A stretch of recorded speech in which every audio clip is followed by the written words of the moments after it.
Halo guys, apa kabar nih? Kenalin ya, nama gue Eca. Gue orang yang gabut, makanya daripada gabut, mending gue bikin konten deh. Anyway, pernah kepikiran gak sih lo, gimana caranya pemimpin zaman dulu nih bikin orang-orang percaya sama dia? Maksudnya kan nggak ada internet dulu ya, nggak ada TV, apalagi media sosial. Nah, di konten pertama gue bakal ngobrol tentang satu tokoh yang mungkin lo udah dengar namanya, tapi belum terlalu kenal siapa dia sebenarnya. Yap, dia Niccolo Machiavelli. Dia orang Florence dari abad ke-15 yang menurut gue pemikirannya masih ngefek sampai sekarang lah. Bahkan ya, kayaknya para pemimpin orang politisi zaman sekarang tuh pada pakai gayanya dia. Dan gak hanya itu cuy, di dunia bisnis tuh yang pakai gaya Machiavellian tuh banyak banget. Kayak kasus-kasus startup tuh di Bola Advisory dan banyak hal deh. Yuk, kita bakal ngulik gimana sih gaya Machiavelli main politik dan apa relevansinya sama kehidupan kita zaman now. Siap-siap buat mikir ya, tapi santai aja lah. Gue bakal bahasnya seru-seruan kok. Lagian konten gue kan berseru-seruan aja daripada gue gabut, ya kan? Tinggal nanti kalian cocok lagi aja deh, apa para politisi atau pebisnis di Konoha ini Machiavellian atau enggak. Oke, stay here, tonton terus konten gue, kita gaskin.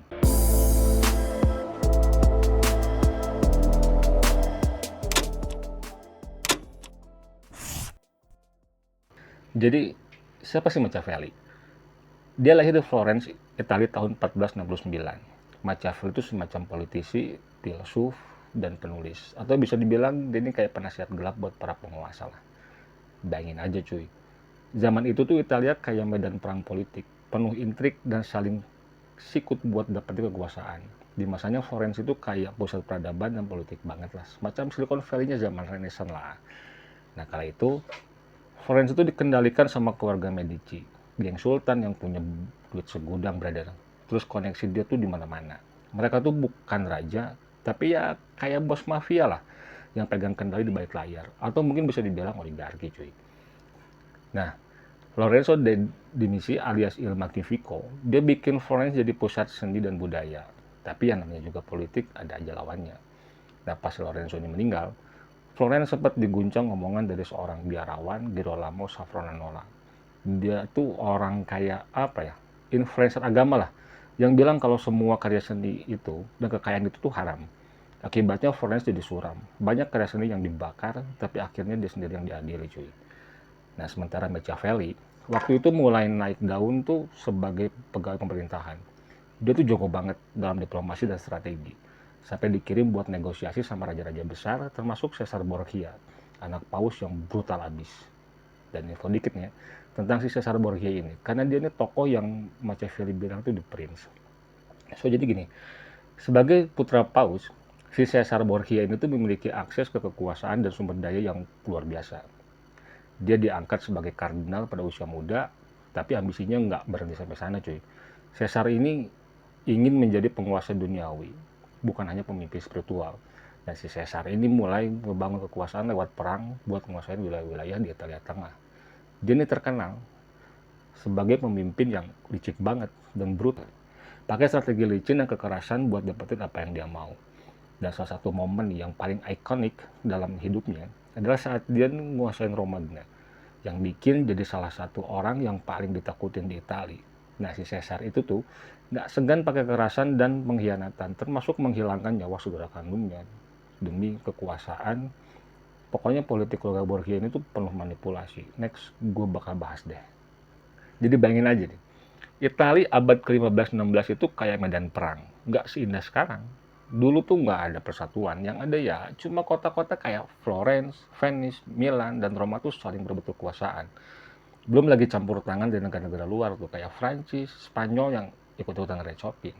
Nah, si Machiavelli ini hidup di tengah semua kekacauan ini. Dia melihat langsung gimana para penguasa saling sikut buat dapetin kekuasaan.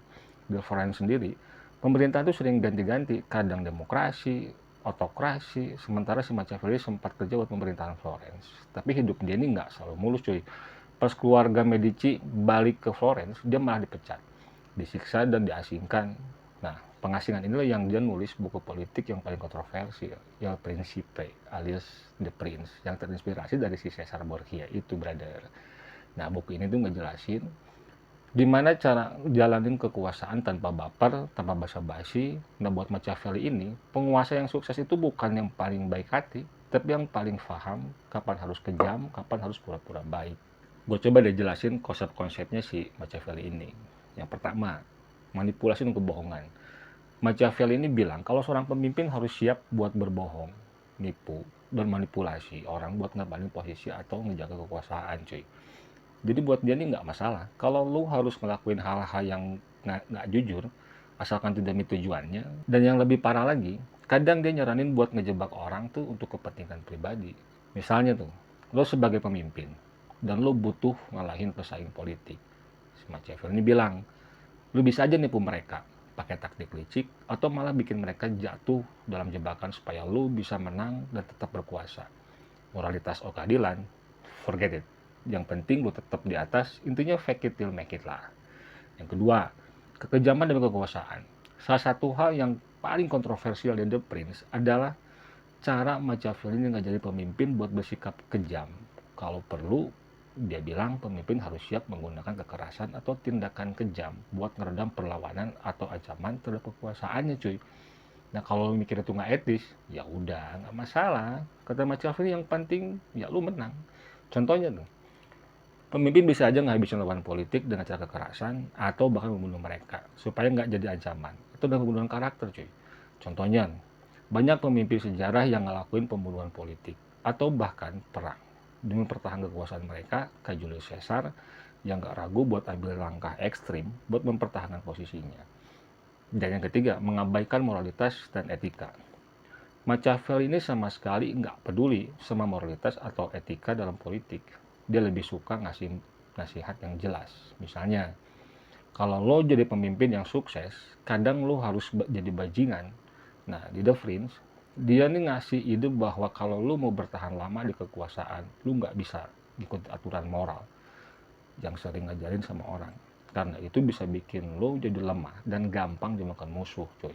Nah, contohnya, pemimpin yang terus berpegang pada prinsip moral ini bisa jadi nggak bisa ngambil keputusan cepat dan keras. Mereka mungkin bakal takut ngelawan lawan atau ngambil tindakan yang nggak populer. Tapi Machiavelli bilang, yaitu kelemahan.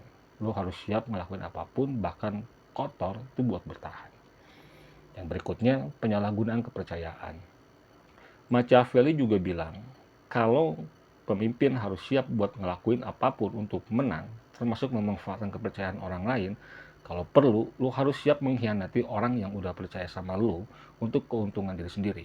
Menurut dia, jangan sampai lo terjebak dalam kepercayaan yang salah, karena itu bisa bikin lo jatuh. Contohnya, banyak pemimpin yang menggunakan orang-orang terdekatnya buat tujuan politik pribadi, lalu mengkhianati mereka, begitu mereka nggak lagi berguna. Machiavelli ini bilang, ya itu sah-sah aja, selama lo tetap berkuasa dan nggak kehilangan posisi. Yang berikutnya, kekuasaan yang tidak bisa dilepaskan. Nah, sisi gelap lainnya nih, ini adalah bagaimana Machiavelli menggambarkan pentingnya mempertahankan kekuasaan dengan segala cara. Kalau lu udah berkuasa, dia bilang lu nggak boleh lemah atau kompromi. Kekuasaan itu harus dipertahankan dengan segala cara. Bahkan kalau itu berarti kehilangan integritas atau menjadi sosok yang dikendalikan oleh keinginan pribadi, cuy. Nah, contohnya, pemimpin yang udah berkuasa seringkali jadi paranoid, takut kehilangan tahta mereka, dan akhirnya mulai melakukan hal-hal ekstrim buat menjaga posisi mereka. Bahkan kalau itu mengorbankan orang lain atau minus pihak-pihak yang berseberangan, ya nggak masalah. Yang penting lu masih berkuasa. Yang berikutnya, Machiavellianisme sebagai sifat toksik. Orang yang Machiavellian itu cenderung egois, manipulatif, dan nggak peduli dengan moralitas. Dalam kehidupan sehari-hari, orang dengan sifat ini cenderung akan mengutamakan kepentingan pribadi di atas segalanya, termasuk merugikan orang lain buat ngejar tujuan mereka. Contohnya, misalnya dalam lingkungan kerja tuh, ada orang yang nggak segan-segan menjatuhkan rekan kerja demi posisi atau keuntungan. Nah, mereka ini bakal manipulasi situasi, berbohong, atau bahkan sabotase orang lain demi mencapai apa yang mereka mau, tanpa peduli sebesar apa kerugian yang dialami orang lain. So, bisa dibilang Machiavelli itu produk dari zamannya. Dia ngelihat politik sebagai sesuatu yang nggak bisa dihindari dari kekerasan dan tipu muslihat. Buat dia, yang penting adalah stabilitas dan kekuasaan, bukan moralitas. Jadi gimana? Pemikiran Machiavelli masih relevankah sampai sekarang? Lo mungkin mikir, itu kan zamannya, udah lama banget. Masa sih masih relevan? Tapi percaya deh, banyak banget prinsip Machiavelli yang masih bisa lo lihat di politik modern. Pertama, konsep tujuan mengalahkan cara. Lo pasti sering lihat politisi atau pemimpin yang melakukan segala cara buat mencapai tujuannya. Bahkan, kalau itu berarti harus melanggar aturan atau etika, Ya ini tuh pure Machiavellian sih kalau menurut gua. Bener nggak sih? Contohnya ya, kayak apa ya? Kayak merubah aturan konstitusi atau merubah undang-undang demi kepentingan pribadi or golongannya dan mengatasnamakan demi kepentingan rakyat. Ya itu sering dilakukan zaman dulu cuy. Untungnya di negara kita ini aman-aman aja lah, nggak ada yang kayak gitu. Yang berikutnya nih, Machiavelli juga ngajarin pentingnya citra dan persepsi publik. Dia bilang, lebih baik ditakuti daripada dicintai. Karena cinta itu bisa berubah, tapi rasa takut itu lebih konsisten. Nah, lu bisa lihat ini tuh di politik modern, di mana para pemimpin ini sering banget pakai media buat membentuk citra mereka. Mereka mungkin nggak selalu jujur, tapi yang penting adalah bagaimana mereka dipersepsikan oleh publik. Nah, kayak gini tuh sering dilakukan nih di negara-negara barat nih, seperti intervensi ke negara-negara lain dengan alasan demokrasi lah, or stabilitas keamanan lah, atau apapun itulah. Dan mereka mempropagandakan seolah mereka ini hero. Padahal ya mereka ngerampok kekayaan alamnya. Seperti tahun 1964, Amerika ngasih dukungan buat kudeta militer untuk menggulingkan Presiden Joe Goulart.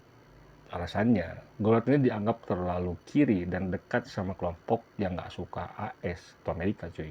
Apalagi zaman perang dingin gitu tuh.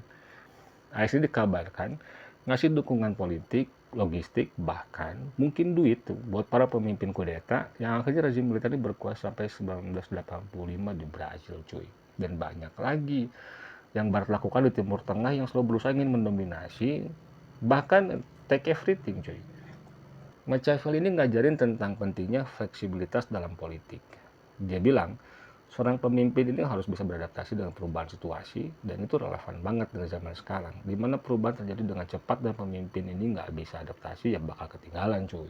Dan ternyata kalau menurut gue, Machiavelli ini nggak hanya relate di politik zaman sekarang, tapi juga di dunia bisnis cuy. Ya kayak contohnya apa ya?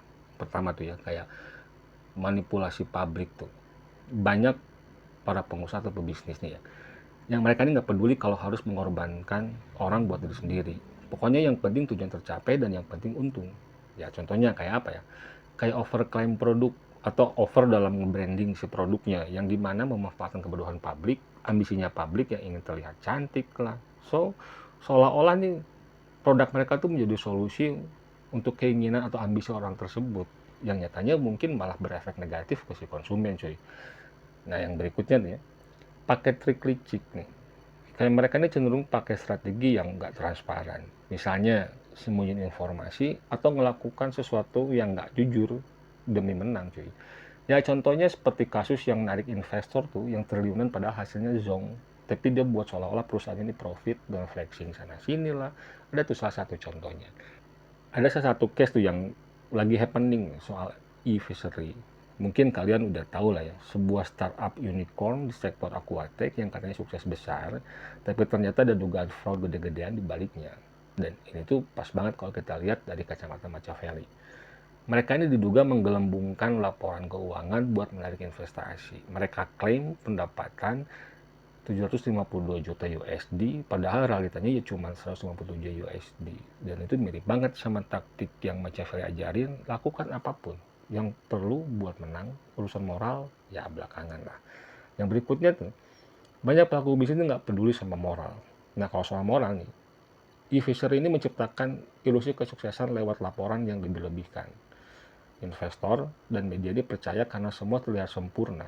Bayang loh, CEO-nya aja udah diundang di mana-mana, di podcast orang yang terkenal tuh, bahkan media luar pun juga memuji setinggi langit startup ini cuy. Tapi ya bisa juga tuh mereka kena manipulasi. Malahan yang kena ini bukan investor kaleng-kaleng loh.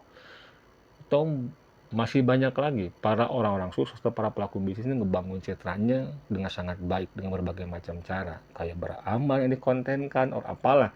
Padahal bisa jadi mereka tuh dapat dari money laundry atau hanya memperlihatkan seakan-akan perusahaannya ini profit. Padahal who knows? Ya di zaman yang serba abu-abu ini kita nggak bisa hanya melihat di permukaan doang bro. Nah mungkin ini yang dimaksud Machiavelli, lebih penting terlihat sukses daripada benar-benar sukses. Nah yang berikutnya, menyingkirkan ancaman dan menjaga kekuasaan. Kalau perlu, mereka bakal hancurin pesaing buat dapetin keunggulan. Meskipun ya itu bikin orang lain rugi, tapi nggak apa-apa lah. Yang penting kita cuankan, dan ini strategi klasik. Kalau ada orang yang bisa mengancam posisi lu, singkirin sebelum mereka ini ngejatuhin lo duluan. Dan yang berikutnya, korbankan yang lemah untuk melindungi yang kuat. Case ini tuh semacam apa ya? Investor besar seperti SoftBank dan Temasek terdampak. Tapi sistem startup tuh tetap jalan. Jadi pemimpin di atas tuh tetap selamat, sementara ekosistem startup tuh ya jadi korban. Machiavelli bilang, lebih baik mengorbankan beberapa orang daripada kehilangan semuanya. Jadi, kalau menurut gue nih ya, gaya Machiavellian ini tuh ya bisa sukses jangka pendek. Tapi biasanya, gaya Machiavellian gini tuh ya bisa bikin reputasi hancur dan hubungannya jadi rusak. Ya meskipun kadang perlu strategi licik buat survive di dunia politik or bisnis, tapi menurut gue sukses yang tahan lama tuh ya datang dari integritas dan keadilan cuy. Nah, tapi gini nih, kalau kita lihat dari perspektif yang lain, mungkin ya Machiavelli ini ngajarin tentang real politik atau realitas kehidupan lah, bahwa dunia ini nggak selalu hitam putih. Atau memang bukan hanya Machiavelli, emang sifat dasar manusia egois, greedy, curang, manipulatif, dan lain-lain cuy. Dan kita juga harus pintar-pintar ngebalance antara tujuan dan cara yang kita pakai. Tapi sih kalau menurut gue ya, kalau gue jadi pemimpin atau pengambil keputusan, ya mungkin gue bakal nemuin situasi di mana gue ini harus pilih antara jadi baik atau jadi efektif. Dan itu semua tuh balik lagi ke diri kita sendiri cuy. So, gimana menurut lu? Setuju nggak sama pemikiran Machiavelli? Atau lu punya contoh lain di mana gaya Machiavelli ini masih dipakai sampai sekarang? Komen di bawah ya. Kita diskusi bareng. Oke, jangan lupa like, share, and subscribe. And tonton terus konten gue berikutnya. Stay awesome and keep thinking. Bye.